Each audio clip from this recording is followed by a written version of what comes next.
लेकिन शायद उन्हें ये बात काबिले यकीन नहीं लगी।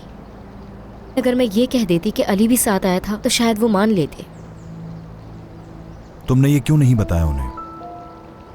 मैंने सोचा आप इस घर में इस बारे में बात नहीं करना चाहते, इसीलिए मैंने भी किसी को नहीं बताया। एक लम्हे को लगा कि बता दूं, लेकिन मैंने खुद को रोक लिया।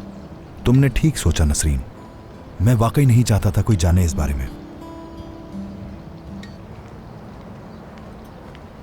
करीम साहब, आपने अभी तक नाश्ता भी नहीं किया। अगर आप कहें तो आपके लिए कुछ और बना दूं? नहीं मरियम, बहुत शुक्रिया, सबके साथ ही खाऊंगा।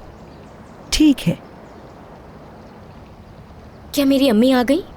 नहीं, अभी तक नहीं।